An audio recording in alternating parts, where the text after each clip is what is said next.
Mera embriaguez e estupro de vulnerável. A pessoa estar embriagada pode configurar a situação de vulnerabilidade que caracterize o crime de estupro de vulnerável?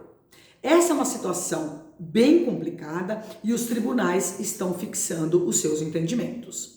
Eu sou a Fernanda Gonçalves, advogada e professora, e quero conversar com vocês acerca de uma decisão da 16ª Câmara de Direito Criminal do Tribunal de Justiça aqui do Estado de São Paulo, que entendeu que não se pode confundir a mera embriaguez capaz de afastar uma eventual inibição com a situação de vulnerabilidade daquela pessoa que não pode oferecer nenhum tipo de resistência.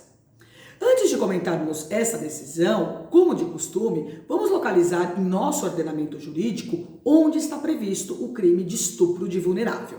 Esse crime está previsto no artigo 217-A do Código Penal, que determina ter conjunção carnal ou praticar outro ato libidinoso com menor de 14 anos. Pena, reclusão de 8 a 15 anos. Parágrafo 1º, incorre na mesma pena quem pratica as ações descritas no caput com alguém que, por enfermidade ou deficiência mental, não tem o necessário discernimento para a prática do ato ou que, por qualquer outra causa, não pode oferecer resistência. Portanto, a questão da embriaguez, ela vem tratada na parte final do parágrafo 1º do artigo que eu acabei de ler, ao mencionar a expressão que, por qualquer causa, não pode oferecer resistência. Esse crime, ele é de máximo potencial ofensivo e ele é considerado um crime hediondo. Portanto, é muito importante fixar os limites. Será que uma pessoa embriagada que tenha conjunção carnal ou qualquer outro ato libidinoso estará sendo vítima do crime de estupro de vulnerável? Ou a pessoa tem que estar praticamente desacordada e não oferecer nenhuma resistência? Aqui a doutrina ela acaba exemplificando como Boa Noite Cinderela. A pessoa toma um Boa Noite Cinderela, fica desacordada e aí se tiver uma conjunção carnal é um estupro de vulnerável. Qual então que é o limite dessa embriaguez? Pode estar simplesmente embriagada ou tem que estar desacordada? Vamos entender o caso concreto como de costume, que aí fica mais fácil para a gente visualizar a situação. De acordo com a denúncia do Ministério Público, 3 homens, durante um congresso na cidade de Campos do Jordão, aqui no estado de São Paulo, mantiveram relações sexuais com uma colega que estava embriagada, portanto, impossibilitada de oferecer resistência.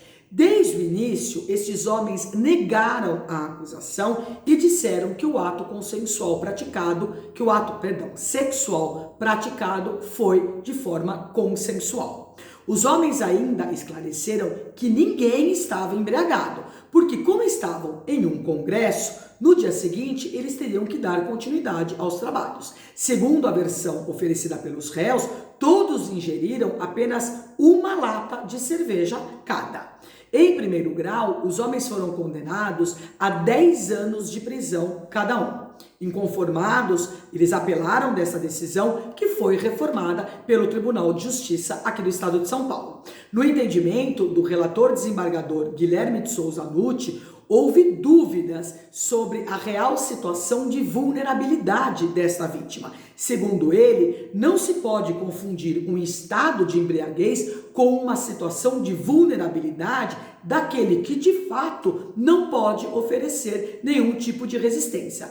E prosseguiu o desembargador. Inclusive esse desembargador, ele é muito conhecido no mundo acadêmico. Ele é autor de várias obras de direito penal e processo penal. Portanto, ele é um profundo conhecedor da matéria.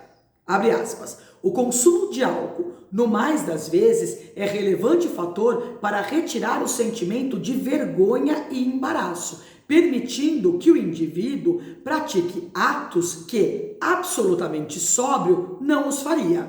Essa hipótese, todavia, não é equiparada à ausência de capacidade de oferecer resistência, o que demanda a impossibilidade física ou psicológica da vítima em manifestar a sua vontade.